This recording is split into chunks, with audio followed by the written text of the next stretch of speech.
మీ ముత్యములను పందుల ఎదుట వేయకుడి, వేసిన ఎడల అవి ఒకవేళ వాటిని క్రాలతో తొక్కివేసి మీ మీద పడి మిమ్మల్ని చీల్చివేయును.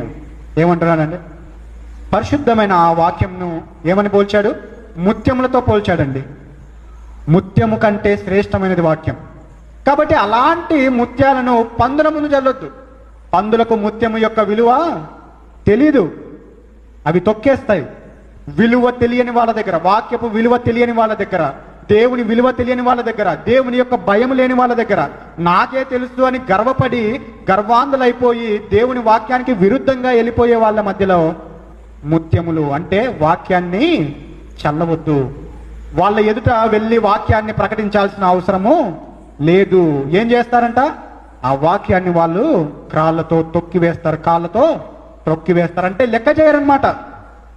దేవుని వాక్యం ఇంత గొప్పది, దేవుడు ఇంత గొప్పవాడు, ఆయనలో జీవిస్తే ఇంత గొప్ప జీవితం అనేది లెక్క చేయరు. కాబట్టి ఏమంటున్నాడు యేసుక్రీస్తు వారు? పందుల ఎదుట ముత్యములు చల్లొద్దు, అవి తొక్కేస్తాయి. ఇంకేమంటున్నాడు? త్రొక్కి మీ మీద పడి మిమ్మల్ని చీల్చివేయను. ఇంకా అలానే చెప్తున్నాం అనుకో, మారాలి మారాలి మారాలి మారాలి అని, నీ మీద గొడవకు దిగి చంపడానికి కూడా ప్రయత్నిస్తారు. కాబట్టి కుక్కల ఎదుట పరిశుద్ధమైన దాన్ని పెట్టొద్దు. పరిశుద్ధమైన ఆ వాక్యాన్ని ఇలాంటి కుక్కలకు వద్దు, అవసరం